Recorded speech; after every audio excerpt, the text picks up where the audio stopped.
नमस्कार दोस्तों, कहानी का अनवान है नीला तौलिया। जिंदगी की गाड़ी चलाने के लिए हर शख्स को कोई ना कोई काम धंधा करना पड़ता है। किसी का गुजरो बसर आसानी से चल जाता है और किसी को दिन रात मेहनत करनी पड़ती है। ये बात हम सब पर लागू होती है। बगैर कामकाज के घर चलाना मुश्किल होता है। चाहे कोई अमीर हो चाहे कोई गरीब, काम तो सबको करना ही पड़ता है। सरदार सुखा सिंह और अर्जुन सिंह पड़ोसी हैं और एक दूसरे के जिगरी दोस्त हैं। सुखा सिंह खुश मिजाज और हंसमुख इंसान है। जब वो किसी से मिलता है तो सबका हाल जरूर पूछता है। अर्जुन सिंह खुश्क तबीयत का है मगर अंदर से उतना ही मजाकिया भी है। वो जब किसी का मजाक उड़ाता है तो खुद कभी नहीं हंसता मगर दूसरों को हंसाए बगैर नहीं छोड़ता है। सुखा सिंह सुबह सुबह नौकरी पर जाता है। उसकी बीवी भी सरकारी नौकरी करती है और उसके दो बेटे भी स्कूल जाते हैं।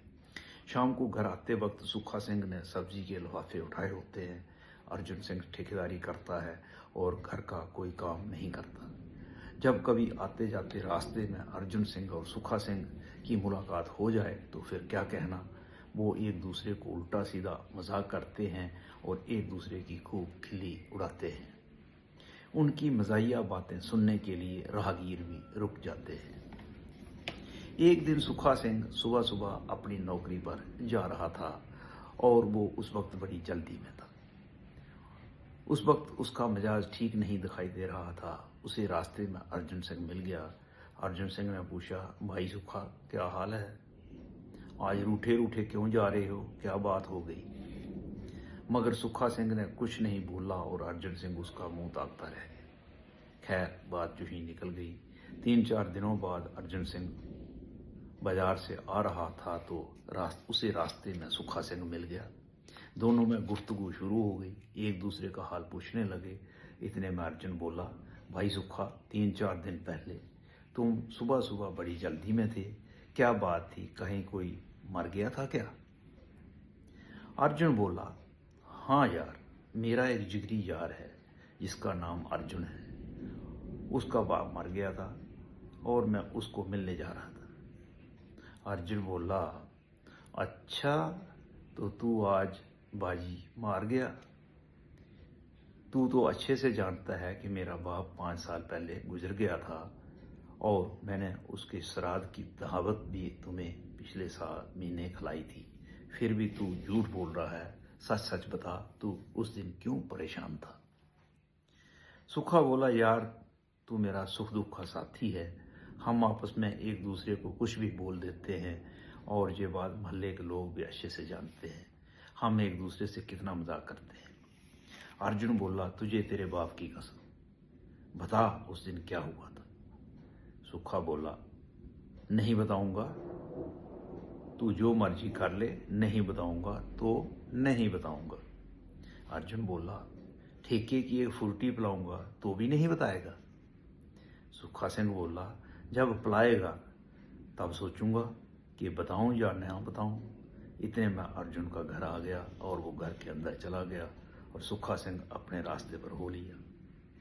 3-4 दिन यूं ही गुजर गए। दोनों के दरमियान कोई बातचीत नहीं हुई। फिर शाम के वक्त अर्जुन ने सुखा सिंह को फोन लगाया और कहा, चलो यार, आज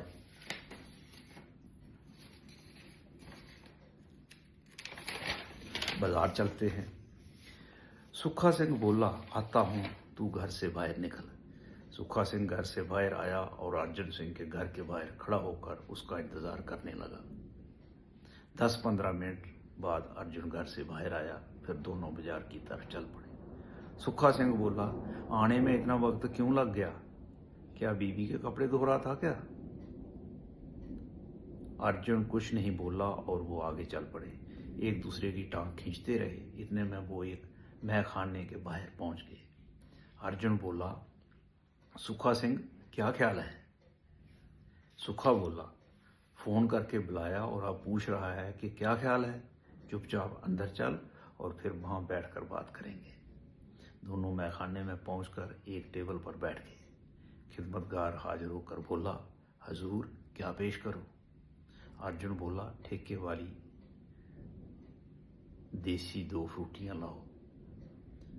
सुखा सिंह बोला, नहीं नहीं, बातें बड़ी बड़ी करता है, आज हम बिस्की पियेंगे। सुखा सिंह ने खिदमतगार को 2 बड़े पैक बिस्की और 2 प्लेट पोटा कलेजी लाने को कहा। अर्जुन बोला, लगता है आज जेब बहुत गर्म है, तनख्वाह मिल गई क्या? हाँ यार, तनख्वाह तो मिलती ही रहती है, मगर तू तो कभी कभी ही मिलता है। पहला हफ्ता ही गुजरा है, अभी जेब में बहुत माल है। इतने में खिदमतगार बिस्की के 2 पैग लेकर आ गया। दोनों ने जाम से जाम टकराए और मज़े से बिस्की पीने लगे। थोड़ी देर में पोटा कलेजी भी आ गई। दोनों खाने पीने लगे और गप्पें चलने लगी। थोड़ा थोड़ा नशा भी चढ़ने लगा और अर्जुन बोला, यार बता, तू उस दिन क्यों परेशान था? सुखा बोला, यार कोई ख़ास बात नहीं थी, अगर फिर भी तू जानना चाहता है तो सुन। सुबह सुबह बीबी को किसी रिश्तेदार के घर छोड़ने चला गया था। वहां से आते आते देर हो गई। बच्चे स्कूल चले गए थे और घर में बुजुर्ग माँ अकेली थी। मुझे दफ्तर के लिए देर हो रही थी। मैं जल्दी में था, मगर नहाने के लिए मुझे मेरा नीला तौलिया नहीं मिल रहा था। मैंने तौलिया पहले अपने बेडरूम में ढूंढा, फिर अलमारी में ढूंढा, फिर छत पर ढूंढा, गुसल खाने में ढूंढा, घर का कोना कोना छान मारा, घर के सारे कपड़े बहे डाले, मगर फिर भी तौलिया नहीं मिला। मैंने इस सिलसिले में बीबी को फ़ोन करना चाहा, मगर रुक गया, क्योंकि इस बात की खबर सारे मोहल्ले और रिश्तेदारों के घर फैल जाती। आपको तो औरतों का पता ही है कि वो कैसे राई का पहाड़ बनाती हैं। इतने में मेरी बुजुर्ग माँ बोली, सुखा, तू क्यों परेशान है और क्या ढूंढ रहा है? सुखा बोला, माँ मुझे मेरा नीला तौलिया नहीं मिल रहा है। माँ हंसते हुए बोली, लगता है तू पगला गया है। बुद्धू कहीं का तौलिया तो तूने अपने कंधे पर लटका रखा है और फिर क्या ढूंढ रहा है?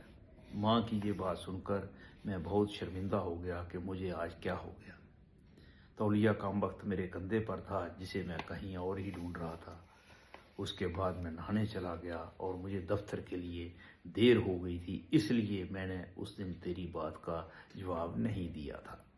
ये कहानी सुनाते सुनाते दोनों ने 3-3 पैक बिस्की पी ली थी और अब वो नशे में झूम रहे थे और रात भी गुजर रही थी। अर्जुन ने खिदमतगार को बुलाया और बिल लाने के लिए बोला। खिदमतगार 1000 रुपये का बिल लेकर आया और अर्जुन ने सुखा सिंह को बिल अदा करने के लिए बोला। सुखा बोला, बिल तू खुद अदा कर, फ़ोन करके तूने बुलाया था और बात बताने के लिए भी तू ही मजबूर कर रहा था, वरना मुझे इस बात को बताने की कोई ख़ास ज़रूरत नहीं थी। अर्जुन सिंह ने चुपचाप बिल अदा किया और दोनों लड़खड़ाते एक दूसरे का हाथ थामे घर की तरफ चल पड़े। अर्जुन सिंह बोला, तूने आज बिल अदा नहीं किया ना, कोई बात नहीं, मौका आने पर सारी कसर निकाल दूंगा। शुक्रिया।